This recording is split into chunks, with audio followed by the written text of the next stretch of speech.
Are you ready to challenge everything you've been told about kidney disease?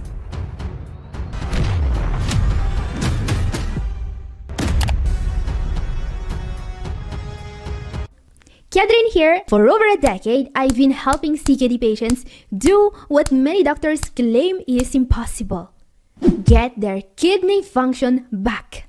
And today, I'm here to expose the truth. There are 4 huge lies that some doctors are still telling their patients. Lies that could block any chance of improvement. Let's see what they are now, starting with what is probably the most consequential lie of them all. Lie number 4, there is nothing you can do to improve. Wait, what? What? This one cuts deep. How many of you have heard your doctor say it? That CKD only moves in one direction, downhill, and all treatment does is slow it down. No hope, no way out. But let me tell you, right now, that is a lie. Because here's the truth.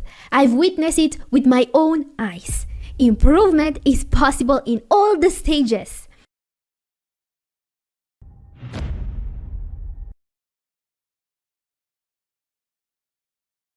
You might wonder, why do I believe this so strongly? Because of you guys. Over the course of the years, I've witnessed so many impossible transformations, even from patients who weren't supposed to improve at all. And I want to share a couple of powerful stories from some of you. This comment just came in yesterday on one of my shorts, and the ripple effect has already started. Let's read it. I am happy to share my mom report from yesterday. Her kidney function was 6, almost 5 months now. From yesterday report, it went up from 6 to 22. Now, that's what I'm talking about. Huge congratulations on this massive improvement. I mean, more than 3 times her initial kidney function. This is nothing short of incredible. People are asking this user what kind of treatment their mom began. And don't worry guys, I'll keep you posted. I mean, CKD patients are not supposed to gain back more than 3 times their kidney function in 5 months. Am I right? That's not what we're told to expect, is it? Amazing. Another comment I want to read you. This one is from a user called Nelson Boaventura. Catherine, it happened to me today. Nephro says there is no hope. In 1 year, my GFR went from 34% to 42%. Thanks to you, Catherine. So a GFR going from 34% to 42% is a huge improvement, especially because, well, let's read the rest of the comment. I ate poisonous mushrooms. In 2019, I underwent hemodialysis for 2 months with GFR of 3%. Now after 5 years is 42%. So, he suffered from acute kidney injury caused by poisonous mushrooms, and he had to do dialysis with almost no residual kidney function. But as soon as he was able to start taking care of himself again, he was able to bring his own kidney function back to 42%. Incredible! From dialysis to 42% kidney function. Let's see what he is doing. NAC, spirulina, probiotic, fiber, berberine, omega-3s, and CBD, melatonin with GABA.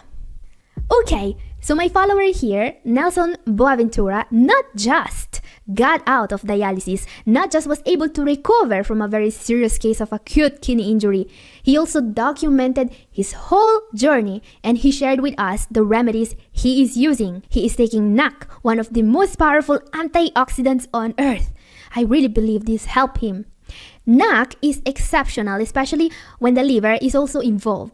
And also spirulina, a superfood with amazing nutrient profile, especially good for those suffering from anemia as well. Then probiotic and fiber, a combo I always recommend for gut and kidney health. Then berberine, amazing for diabetes and weight loss. Omega-3 and also melatonin with GABA, really helpful for better sleep. Now guys, before you rush to grab every supplement that helped Nelson here, take a breath, hold up. Here's something important to remember. Every single case of kidney disease is unique. What worked wonders for one person might not be the magic solution for you. So here's the key. Stay informed. Don't jump into anything blindly. Keep learning, keep asking questions, and if you're ready for a treatment plan tailored specifically to you, consider sending me an email. My email is catherine@newhopeforkidneypatients.com, and it is in description below, and I'd be happy to offer you a consultation. Together, we can figure out what's going to work best for you. Remember, personalized care is what leads to the biggest transformations. Let's get this right for you. 1. Lie down. No, it is absolutely not true that you can't improve with kidney disease. But guess what? 3 more big lies to go. Now, what's even worse than a lie so many doctors are perpetuating? Lie number 3. This is big. CKD must be treated with medications only, not with the diet. What I'm about to debunk here is even more dangerous. This nonsense isn't just coming from the average armchair doctor on Twitter. No, this is from actual published researchers. Yes, guys, people who should know better. So according to this review titled, Protein Restriction for CKD, Time to Move On, you don't need to follow a renal diet anymore because there are new, better medications today that make your diet outdated. Is this legit? And of course, the implications here are huge. I mean, have they actually found a better alternative to limiting protein? Because let's face it, the diet for CKD is not an easy diet to follow. A CKD patient is supposed to eat very limited amount of protein each and every day, which basically means accurately measuring your portions at each meal. And of course, no meat, no dairy, etc. Then you need to limit phosphorus and sodium and maybe in some cases oxalate or maybe high-calorie foods for people who need to lose weight and so on. Yeah, renal diets are just about as fun as reading the fine print on a tax form. So could you imagine how good it will be for the patient if all those restrictions could finally be a thing of the past? In fact, and I'm quoting this recent review here, good food and dietary variety are some of the great joys of life. And let me be clear, this is actually from a real peer-reviewed medical journal. So now the question on everyone's mind, what are these miracle medications that are supposedly more effective than a renal diet?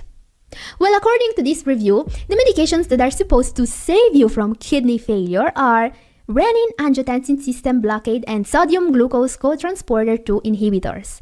So basically your losartan and your Forxiga. So yeah, wait a minute before you throw away all the fruit from your pantry, because at this point you may ask, but doc, I got started on those and all I got was a UTI. Why do they think these medications are the greatest thing since sliced bread? Great question. Why do these researchers think these meds are the new saviors for CKD patients?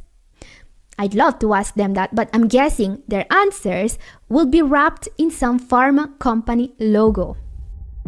Because as we can see, the whole review was based on the fact that, and I quote, the data supporting a LPD were largely collected before widespread adoption of sartans and Forxiga. Okay, let's see if I'm getting this straight. According to these researchers, every time a new medication hits the market, we apparently have to redo all the previous studies about that disease. Like the last 50 years of research are just, I don't know, a fun suggestion. Imagine this conversation in a hospital. Doctor, this patient has an infection. What should we do? Give them antibiotics like we've done for every other patient? Oh, no. We can't do that anymore. There is a new medication, and until we test it on every human alive, we can't treat anyone. Just let him go. His time has come. Good night, America. And never forget, you deserve the truth. Well, guys, at this point, I could finally reveal that at least one of the 3 researchers conducting this study is on the payroll of AstraZeneca and DaVita. However, here's the deal. Yes, these meds can help. Some people at least. In fact, if you've got proteinuria and you're still in the early stages, ACE inhibitors, ARBs, and SGLT2 inhibitors can actually help slow down the progression of kidney disease. That's great news, right? But here's the catch. These meds go from lifesavers in stage 3 to life wreckers in stage 4. So if you're on Forxiga or an ACE inhibitor and you think you're in the clear, make sure your nephrologist is watching your kidney function like a hawk, especially Forxiga. That stuff is not safe in the later stages of kidney disease. But do you know what actually works in stage 4 of kidney disease? Yeah, the renal diet. And guys, by the way, I made a full video to debunk this study, so if you are interested in learning more about this conundrum, the video up here and also down in description is for you. Okay guys, moving on, since today's video is all about cutting through the ocean of misinformation surrounding the renal diet, let's answer a question from one of you. Mary Helena Tyson asks, why lots of doctors prescribe a diet full of cheese and meat? Cheese and meat, the dynamic duo. Because nothing says kidney-friendly like clogging your arteries with more dairy and protein than a barbecue at a cheese factory. And yet, lately, I'm seeing many doctors have been recommending cheese, and this worries me. No, it's not just this one comment. I have also met patients in stage 4 of CKD who went to a dietitian who told them to eat cheese daily. I mean, what's next? Prescription nacho cheese injections for dialysis patients? So apparently, 2024 is the year where doctors see patients who are extremely sensitive to protein and phosphorus and may be carrying a little extra weight and think, you know what, this person needs more cheese. But because we care about you, you deserve the truth. But here's the brutal truth. Cheese comes with not 1, not 2, but 3 major problems for kidney patients.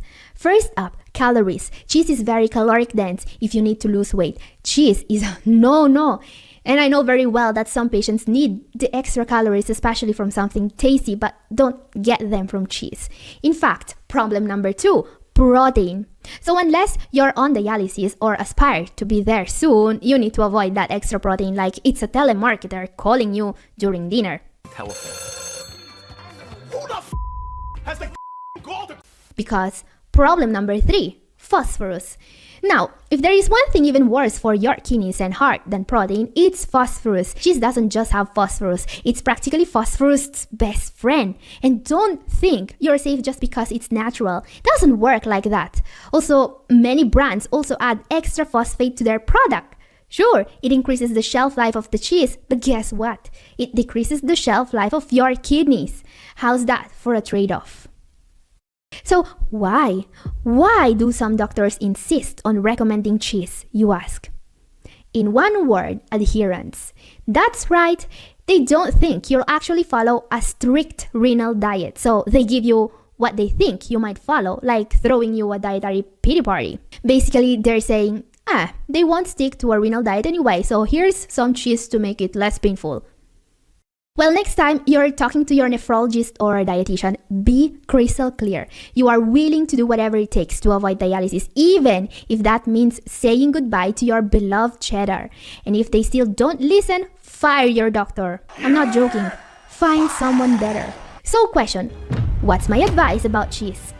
It's simple. If you have kidney disease, all high protein, high phosphorus foods must disappear from your kitchen like it's an episode of Kitchen Nightmares. And cheese? Oh, that's gotta be the first to go. Rip that last piece of Kraft singles into tiny shreds and flush it down the toilet, like someone quitting a smoking habit with his last packet of Camels. And get this, I'm now recommending even dialysis patients give up cheese and processed meat. Yep, you heard that right, because when you are on dialysis, you actually need protein. But there are better protein sources out there. Things like soy products, tofu, legumes, egg whites, even some protein supplements are a better option than cheese. Why? Well, when your diet is overloaded with phosphorus, guess what happens? You get to pop calcium-based binders every day like they're candy, 3 pills 3 or 4 times a day. Now, the risk that your calcium will skyrocket leading to hypercalcemia, aka too much calcium, because why stop at just one kidney problem when you can have 2? And if the patient is lucky and we catch it in time, we can swap out the calcium binders for a prescription non-calcium binder like sevelamer, which of course comes with its own delightful list of side effects. So is cheese worth it? Okay, line number 1, potassium is the devil. Let's read about this myth brought to you by, oh, look, the same user again. Wow, she either asks really thought-provoking questions or her doctor is really bad. So question, why all doctors pushing potassium like the mineral is dangerous? Isn't potassium supposed to protect your heart? Well, Mary, pull up a chair and grab a banana because we're about to break this down. So here's the deal. Potassium is both dangerous and it's also going to protect your heart. Let me explain. The body uses electrolytes to control the muscles, right? It uses sodium to contract them and potassium to relax them. These electrolytes need to be balanced in the body in order for your muscles, your heart included, to work properly. So when your sodium is too high and potassium too low, your muscles, including those controlling your arteries, clench up like your jaw during an awkward family reunion. High blood pressure. Now reverse that. Let's say you have too high potassium. What happens is that the heart won't contract fast enough, potentially causing life-threatening cardiac arrhythmias. I mean, that's scary. When a patient has too high serum phosphorus, what a doctor sees is a potential medical emergency. So yeah, doctors freak out about potassium. But here's the million-dollar question. Why are they more scared of potassium than sodium? Simple. They've got sodium management down to a science. High blood pressure, just stop eating sodium like it's candy. Easy peasy. But potassium? That's a whole different beast. It's not like people are out there sprinkling potassium on their salads. How do we even manage it? Look, I don't expect your family doctor to know jack about potassium management. Honestly, that's more of a nephrologist's job. If your potassium levels are high, your nephrologist should be investigating like Sherlock Holmes on a caffeine binge. Are you taking ARBs or ACE inhibitors? Got metabolic acidosis? Are you constipated like you've eaten nothing but cheese for a week? Yes, it's not your diet. That's the main culprit. It's these underlying issues causing your potassium problem. So here's why your family doctor is sweating bullets over potassium, because they don't know how to manage it. But let's be real, the whole bananas are the devil narrative? It's straight up embarrassing in 2024. So if you're tired of outdated advice from the 90s and you want to know more about the renal diet, my video up here is for you, and this is all for today. Thank you for watching. God bless you all. Bye-bye.